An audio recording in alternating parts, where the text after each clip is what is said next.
Air Adventures of Biggles.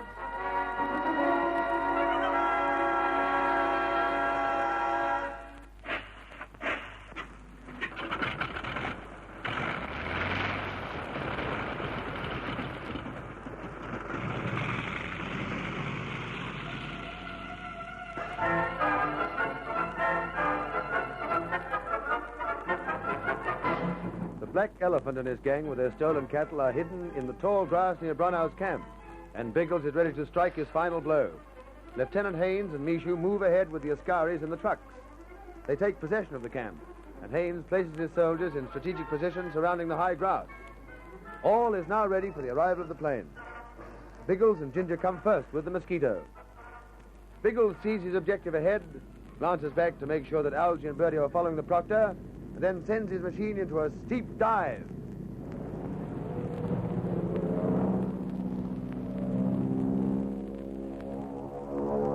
Straight in the grass. This'll fix those cattle. And if Algy dives straight after us with the Proctor, we'll follow Algy and he'll follow us, and we'll keep going until the cattle are nearly cuckoo.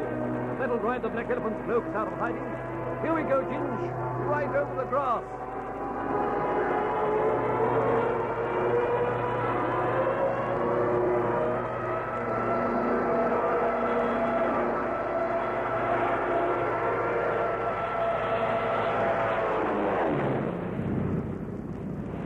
See anything? Oh, nothing much. Yes, there's some movement in the grass. There goes Algy. Following our noise, he'll make some movement.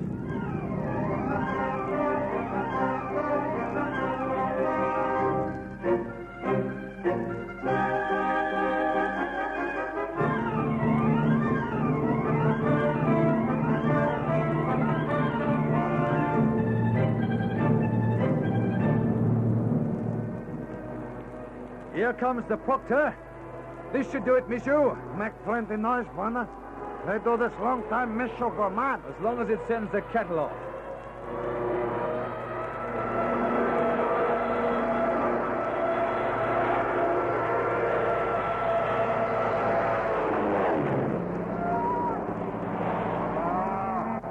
Bonner, the cattle. Michu hear the cattle. Darned if I can hear anything. I'm deafened by those planes. By Jingo, yes. There's one of them, breaking from the grass. And another. Many cattle go. And native. Michu say native come from grass. They'll come now. Here's the Mosquito in again.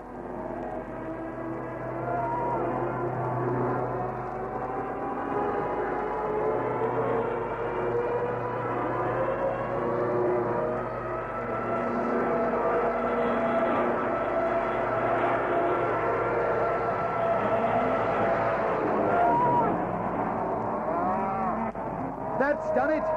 They're all away now. The stampede's on.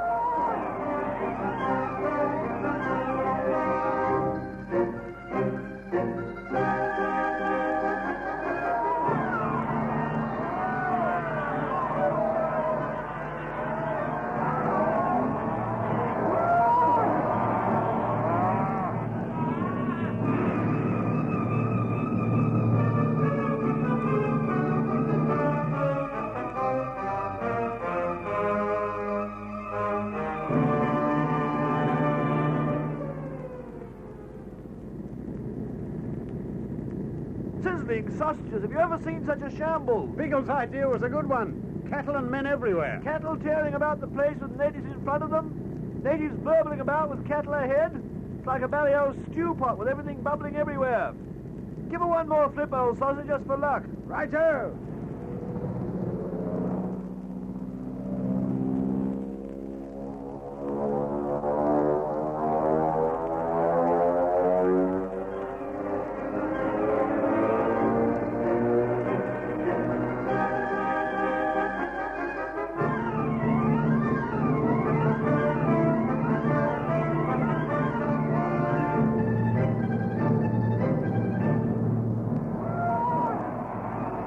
It's working, Michu. I can see the Ascaris on the left flank. They've already grabbed about a dozen of the blokes. Quiet, native. Let the soldier hold them. But Michu, what's for? Good grief. Well, look at that character sprinting out now. He's dressed for a party. Seta Zulu. Seta Zulu, is it? All right. We'll move across and grab him. This for Mishu. Mishu got set as Zulu. No! No, come back, Michu! Leave him alone for a...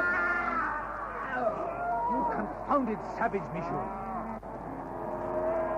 Black elephant not kill anyone anymore. He died.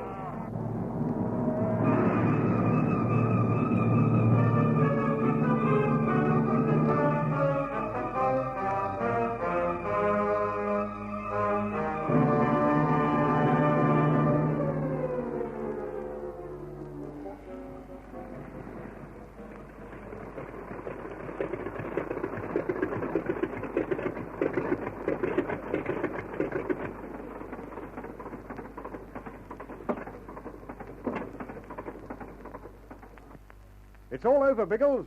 Yes, and very satisfactorily. I made a last scout round the area to see if there are any stragglers. Sausage on the hoof or natives, old bean? Natives. I don't think many got away. Haynes should be able to tell us. Congratulations, Inspector. Your stunt worked magnificently. Yes, the cattle flushed out the crooks very smartly. How many did you grab? We've rounded up 30 so far. Mishu has taken a part into the forest to pick up any that slipped away. You won't find many.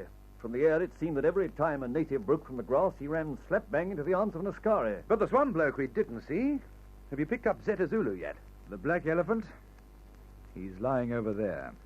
Baked potatoes, he snuffed it. What happened? Did he get in the way of a stampeding sausage? No, he didn't. There's a spear in his chest.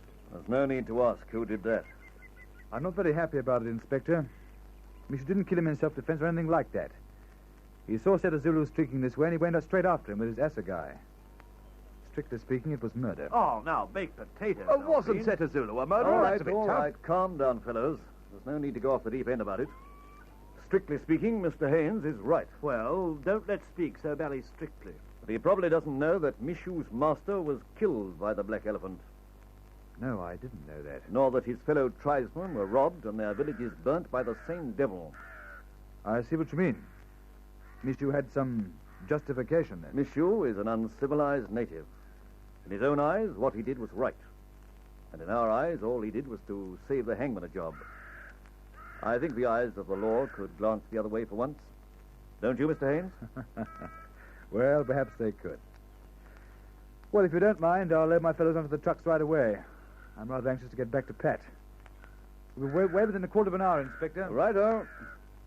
He's anxious to get back to Pat. Sizzling sausages, how do you like that?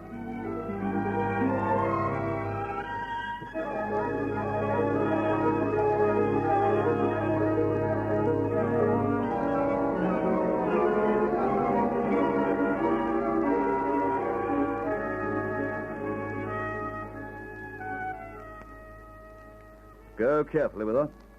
Have you fixed the cabin, Algy? Yes, she'll be quite comfortable in here. What's happening? I've just arrived back with the trucks. It's Pat. She is not too well. Take it gently, Bertie. Ease her into the kite. Here, what's the matter? The wound must have become septic. She was delirious when we arrived back and running a high fever. I gave her a shot of morphia to put her to sleep. And where are the boys taking her in the plane? Algy's flying her up to Juba, your headquarters. I understand there's a hospital there. Yes, a very good one. I'll follow with the trucks as soon as I can. I'm taking the Mozzie to Kampala to let the authorities know what's happened, and then flying to Juba to pick up Algy. Well, I'll say goodbye then, Mr. Haynes. Right. Keep clear, you blokes. I'm taking off now. See you later, Algy. And Pat.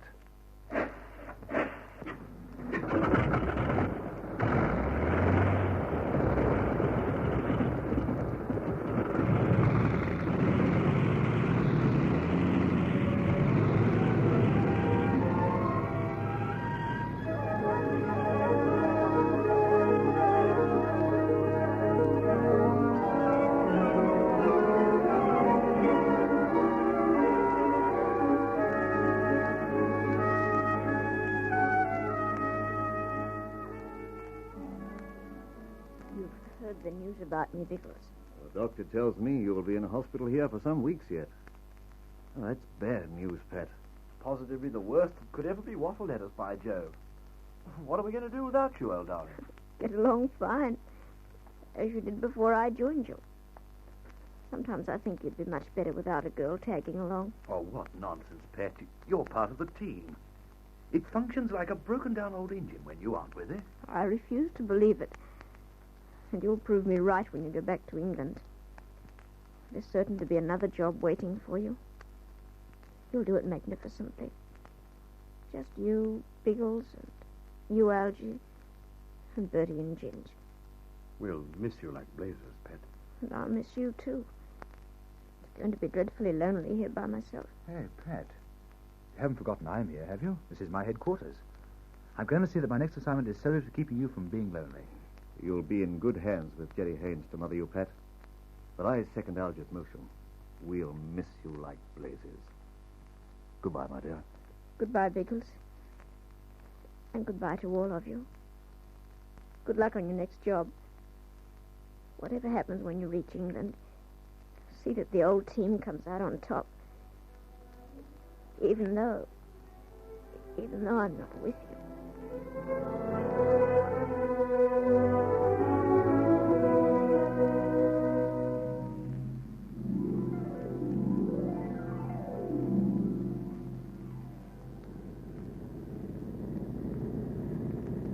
Don't like this fog much. Seems to be growing worse. Oh, we're back in England now, old son. No use yearning for those African twilights here. This is the foggy old dark. And if you don't like it, you can very well lump it. I like it, even if the fogs do make flying unpleasant. I don't suppose you've been checking on our position, have you, Bertie? What, over England? No need to, old sausage. We Lissies know the valley place as well as we know the bumps and notches on old Harriet. Well, where are we then? All I can see below us is a pea soup. And we're flying over Norfolk. Well, we're approaching the coast if we aren't actually over it yet. I caught a glimpse of the jolly old wash a few minutes ago. Made me feel positively unclean. I know that much myself, but I'm not sure just what part of the Wash or Norfolk we're flying over. Hop aft and tell Algy and Ginge that I'm making a forced landing. Maybe a blind landing. Whizzo! A spot of excitement in England itself. Harriet, old darling, prepare for thrills. Don't joke about it, Bertie. We aren't down yet. There may be more thrills ahead than we bargained for. Neither Biggles nor Bertie can guess what lies ahead, but there are thrills awaiting the air police. Will they make the forced landing safely? What will they find when they put down? Share their thrills in the exciting new story of the Air Adventures of Biggles.